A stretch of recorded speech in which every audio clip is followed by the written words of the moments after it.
दोस्तों कहते हैं ना, जब रिश्तों में दर्द हद से बढ़ जाए तो एक माफी भी चमत्कार कर जाती है।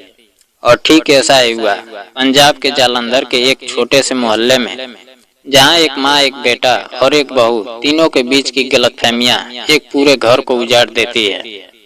मनीष सरकारी अफसर का बेटा था। पिता के गुजर जाने के बाद माँ ही उसका सहारा बनी। एक साधारण सी पेंशन पर वो घर चलाती थी और यही सपना देखती थी कि बेटा अच्छा कमाए, घर बसाए और बहू आकर इस घर में फिर से रौनक भर दे। समय बीता, मनीष की नौकरी लग गई और माँ ने बड़ी खुशी से उसके लिए एक लड़की देखी जिसका नाम किरण था। किरण बहुत समझदार, सुघड़ और शांत स्वभाव की थी। शादी धूमधाम से हुई और जैसे ही किरण इस घर में आई, इस घर की दीवारों में जैसे रोशनी भर गई। मनीष भी अपनी पत्नी से बहुत प्यार करता था। माँ, बेटे और बहू तीनों मिलकर जैसे एक आदर्श परिवार बन गए थे।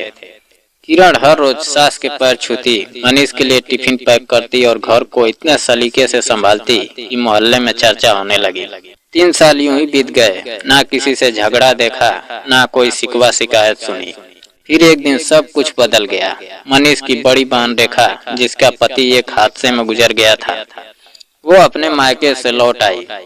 उसका कोई बच्चा नहीं था और ससुराल वालों ने उसे साफ कर दिया था, अब तुम्हारा इस घर में कोई हक नहीं।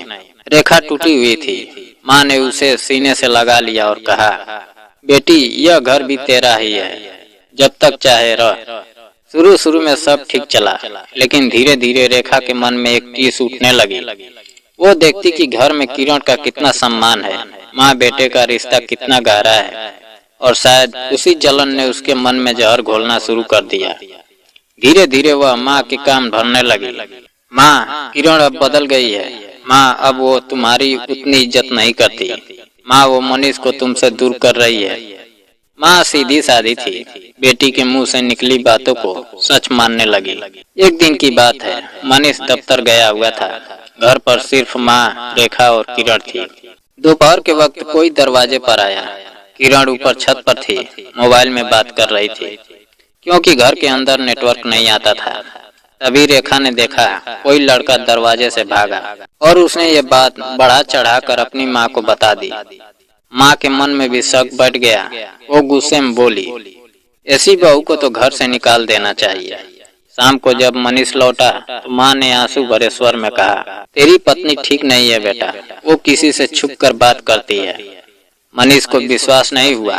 उसे अपनी पत्नी पर पूरा भरोसा था, लेकिन माँ की बातों और रेखा के आरोपों ने उसके दिल में एक छोटा सा शक का बीज बो दिया। उस रात मनीष ने किरण से पूछा, बताओ सच क्या है, कौन था वो लड़का? किरण चुप रही। वो बोली, आपको गलत लगेगा इसलिए नहीं बता रही। फिर भी बोलो, मनीष ने सख्त स्वर में कहा। किरण बोली, वो आपकी दीदी का दोस्त था, दीदी से मिलने आया था। मैं तो बस ऊपर मोबाइल पर बात कर रही थी। लेकिन रेखा ने उसी वक्त कमरे में आकर किरण के गाल पर जोरदार थप्पड़ जड़ दिया। पूरा घर सन्न रह गया।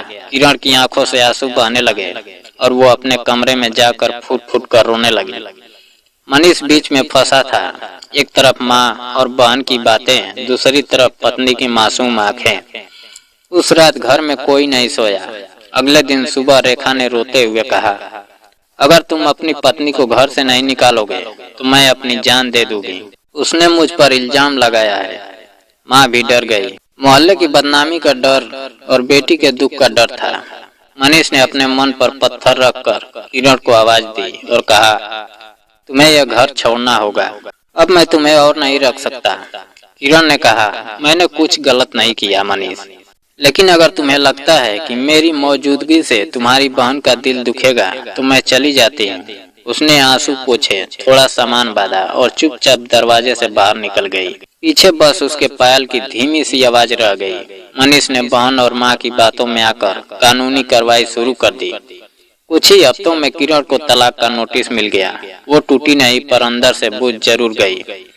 वो बोली, अगर उसे मुझ पर भरोसा नहीं तो अब मैं क्यों लड़ूं किसी ऐसे रिश्ते के लिए। 4 दिन बाद कोर्ट में दोनों की तलाक की कार्रवाई पूरी हो गई। कागज पर दस्तखत होते ही दोनों की जिंदगी जैसे खाली हो गई। माँ और रेखा को लगा अब चैन मिलेगा, लेकिन हुआ इसके उलट। तलाक के 2 दिन बाद ही रेखा घर से गायब हो गई। माँ ने मोहल्ले में ढूंढा, रिश्तेदारों को फोन किए पर कोई खबर नहीं। फिर शाम को पुलिस का फोन आया, आपकी बेटी एक लड़के के साथ भाग गई है। यह सुनते ही माँ की दुनिया हिल गई। जिस बेटी पर उसने आंख मूंद कर विश्वास किया, वही उसके बेटे का घर तोड़कर किसी के साथ भाग गई थी। माँ की आंखों से आंसू नहीं, पछतावे की आग निकल रही थी। वो जोर से चिल्लाई, हे भगवान, मैंने अपनी बहू पर झूठा इल्जाम लगाया और उस मासूम का घर उजाड़ दिया। मनीष भी टूट चुका था। वो कमरे में जाकर दरवाजा बंद कर लिया। कई घंटे तक कुछ नहीं बोला, बस वही कहता रहा, माँ मैंने बहुत बड़ी गलती कर दी। 4 दिन बीत गए। मनीष कमरे में बंद रहता, ना खाना खाता, ना किसी से बात करता। माँ ने महसूस किया कि अगर उसने अब कुछ नहीं किया तो उसका बेटा भी टूट जाएगा। सुबह सुबह उसने सिर से दुपट्टा उतारा, आंखों में आंसू लिए बोली, आज मैं अपने बेटे की जिंदगी फिर से संवारूंगी। वो मनीष के कमरे में गई और कहा, बेटा तैयार हो जा, आज हम अपनी बहू को घर वापस लेकर आएंगे। मनीष बोला, माँ अब देर हो गई है, वो अब लौटेगी नहीं, मैंने उसे बहुत दुख दिया है। माँ ने कहा, अगर दिल सच्चा हो ना बेटा, तो माफी भी भगवान का रूप बन जाती है। माँ और बेटा दोनों किरण के घर पहुँचे। दरवाजा खुला, सामने किरण खड़ी थी। सादा सूट पहने, चेहरे पर गुस्सा नहीं, बस थकान और दर्द था। उसने देखा और बोली, अब क्यों आए हो? मनीष ने आंखें झुका ली और बोला, गलती हो गई थी किरण, बहुत बड़ी गलती, मुझे सिर्फ एक बार माफ कर दो। किरण चुप रही, उसके होठ कांपे और फिर बोली, जिसे अपने प्यार पर भरोसा नहीं था, उसे अब मेरी माफी की क्या जरूरत? मनीष के शब्द अटक गए। तभी माँ आगे बढ़ी, अपने सिर से दुपट्टा उतारा और उसे किरण के पैरों में रख दिया।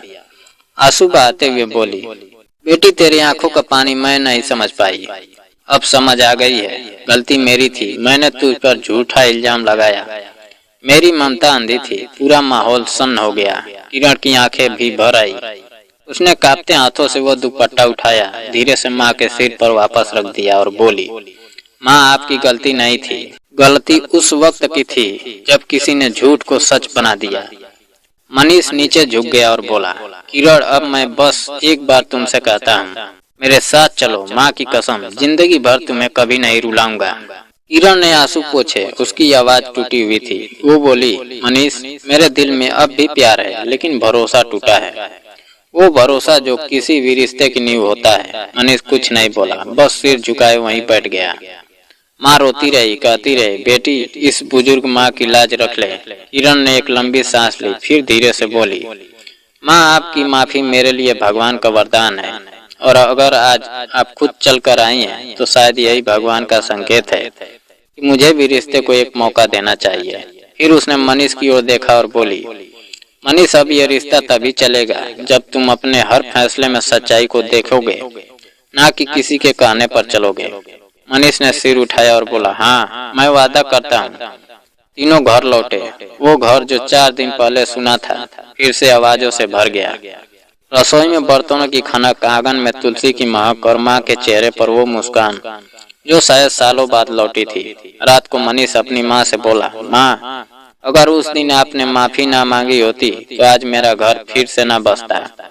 माँ बोली, ना बेटा, माफी मैंने नहीं मांगी, माफी ने मुझे बचा लिया। और सच में जब रिश्तों में दर्द हद से बढ़ जाए तो एक सच्ची माफी सब कुछ बदल देती है। दोस्तों, कभी भी किसी के बारे में बिना जाने बिना परखे दूसरों की बातों में आकर फैसला मत लो, क्योंकि गलतफहमियां वो आग है जो एक पल में पूरे घर को जला सकती है, और एक सच्ची माफी वो पानी है जो उस आग को शांत कर देती है। दोस्तों, अगर कहानी पसंद आई हो तो वीडियो को लाइक और चैनल को सब्सक्राइब करना ना भूलें। जय हिंद।